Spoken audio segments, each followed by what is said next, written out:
Exercise 4.1. The cost of a notebook is twice the cost of a pen. Question number 1 दिया है आपको कि एक नोटबुक की जो कॉस्ट है वो एक पेन की कॉस्ट की ट्वाइस है. ठीक है. Write a linear equation in two variables to represent this statement.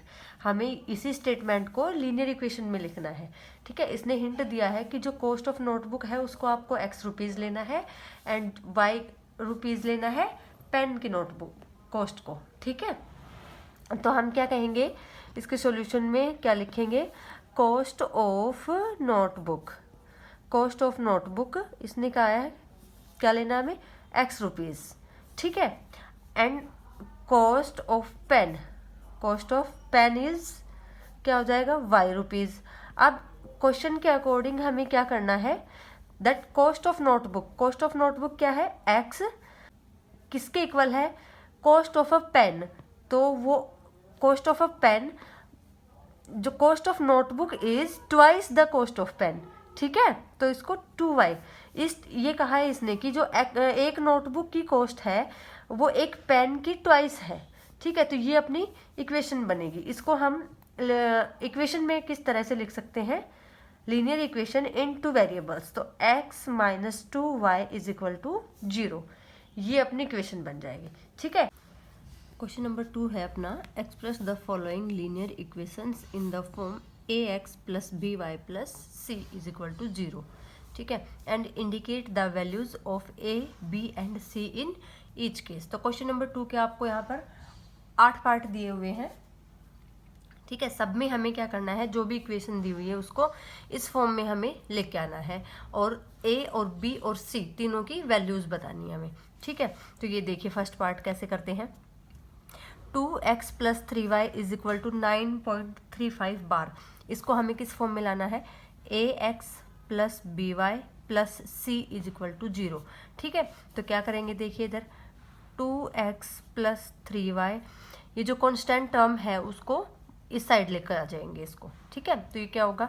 Plus का है तो minus 9.35 bar is equal to 0. ठीक है. क्योंकि प्लस सी करना है, यहाँ प्लस करेंगे बट ये सी की वैल्यू क्या हो जाएगी? नेगेटिव. देखिए अब हम यहाँ पर ए, बी और सी की वैल्यू लिखते हैं. ए की वैल्यू क्या है अपने पास? क्योंकि ए को क्या है? एक्स का कोफिशिएंट. ठीक है. तो एक्स का कोफिशिएंट क्या है इसमें? 2. ए की वैल्यू 2 होगी. बी की बतानी है अब आपको. बी है वाई का कोफिशिएंट. वाई का कोफिशिएंट इसमें क्या है? 3. तो ये 3 हो जाएगा. सी कांस्टेंट है. ठीक है. सी की वैल्यू क्या है यहाँ पे? प्लस सी. तो प्लस सी अगर प्लस इसको करते हैं तो इसकी वैल्यू नेगेटिव आ जाएगी, माइनस 9.35 बार. इस तरह से आपके क्वेश्चन हो जाएंगे. सेकंड पार्ट देखिए इसका क्या दिया है. x minus y by 5 minus 10 is equal to 0. ठीक है. तो ax plus by plus c की फॉर्म में हम इसको लिखेंगे तो कैसे कर देंगे?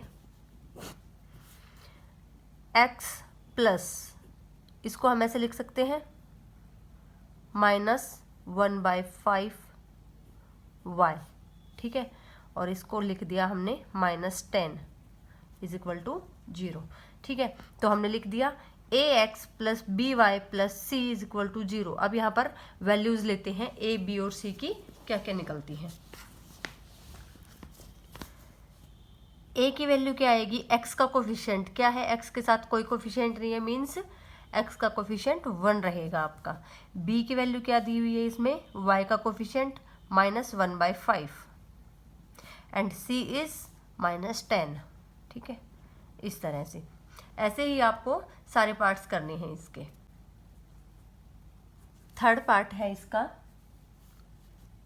Minus 2x plus 3y is equal to 6. ठीक है. ये थर्ड पार्ट दिया हुआ है. करते हैं इसको. क्या हो जाएगा? Minus 2x plus 3y minus 6. ठीक है. ये पार लगाएंगे तो क्या हो जाएगा अपना? माइनस, नेगेटिव साइन हो जाएगा, इक्वल टू 0. अब इसमें a, b और c की वैल्यू बता देते हैं. a, b and c. a की वैल्यू क्या है? माइनस 2. x का कोफिशिएंट क्या है? Minus 2. That is a is equal to minus 2. b की वैल्यू y का coefficient that is 3 and C की वैल्यू क्या रहेगी -6। ठीक है, इस तरह से। नेक्स्ट पार्ट है अब इस x is equal to 3y। ठीक है, इसको कैसे सोल्व करेंगे, देखिए x minus 3y is equal to 0। ठीक है, इसको इस तरह से लिख सकते हैं x माइनस 3y प्लस 0 इज इक्वल टू 0। ठीक है, क्योंकि हमें c की वैल्यू भी बतानी है इसमें। तो a की वैल्यू क्या हो जाएगी 1, क्योंकि x का कोफिशिएंट 1 है। b की वैल्यू क्या हो जाएगी -3, क्योंकि y का कोफिशिएंट -3 है। एंड c की वैल्यू हो जाएगी अपनी 0। ठीक है, नेक्स्ट पे चलते हैं। इसका 5th पार्ट है 2x इक्वल टू -5y। क्या होगा ये, सोल्व करेंगे तो 2x plus 5y is equal to 0। ठीक है, अब इसको कैसे लिख सकते हैं 2x प्लस 5y, सी की वैल्यू भी तो हमें बतानी पड़ेगी, तो यहाँ पर 0 लिख सकते हैं और ये हो जाएगा 0। ठीक है, तो a की वैल्यू आ जाएगा x की coefficient that is 2 and b की वैल्यू आ जाएगा y की coefficient that is 5 and c is equal to 0। इस तरह से इनके सभी के वैल्यूज निकाल देंगे हम। 6th पार्ट पे चलते हैं 3x plus 2 is equal to 0। देखिए इसमें आपको y का कोफिशिएंट नहीं दिया हुआ है कुछ भी। ठीक है, तो इसको हम किस तरह से लिख सकते हैं, देखिए 3x plus 0y plus 2 is equal to 0 लिख सकते हैं। ठीक है, अब a की वैल्यू क्या हो जाएगी अपने पास, x का कोफिशिएंट दैट इज 3, b की वैल्यू क्या होगी y का कोफिशिएंट दैट इज 0, तो b की वैल्यू अपने पास 0 आ जाएगी and c is equal to 2। ठीक है, तो जो कोफिशिएंट या जो वेरिएबल हमें नहीं दिया हुआ है उसको हम 0 पुट कर लेंगे, आंसर उसका 0 आ जाएगा, उसकी वैल्यू 0 निकल जाएगी। ठीक है, नेक्स्ट है इसका y minus 2 is equal to 0। ठीक है, y minus 2 is equal to 0। अब इसमें x का कोफिशिएंट हमें नहीं दिया हुआ है। ठीक है, तो इसको कैसे करेंगे, इसको इस तरह से लिख सकते हैं 0x plus y minus 2 is equal to 0। ठीक है, अब a की वैल्यू क्या हो जाएगी अपने पास 0, b की वैल्यू क्या हो जाएगी, y का कोफिशिएंट क्या है, कुछ भी नहीं है 1। Okay, and c is equal to -2। Done. इसी तरह से इसका लास्ट पार्ट हो जाएगा 5 इज इक्वल टू 2x। ठीक है, तो इसको कैसे लिख देंगे,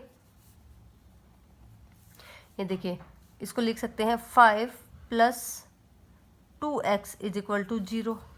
ठीक है, sorry -2x is equal to 0। ठीक है, अब क्या करेंगे, y का कोफिशिएंट नहीं दिया है तो क्या कर देंगे 5 minus 2x plus 0y is equal to 0। Okay, अब हमें a b c की वैल्यू बतानी है, वो राइट कर देंगे इधर। a की वैल्यू x का कोफिशिएंट दैट इज -2, b की वैल्यू y का कोफिशिएंट एंड c की वैल्यू कांस्टेंट। ठीक है, इस तरह से सेकंड क्वेश्चन कंप्लीट होता है और इसी के साथ ही एक्सरसाइज भी आपकी कंप्लीट हो गई। ठीक है।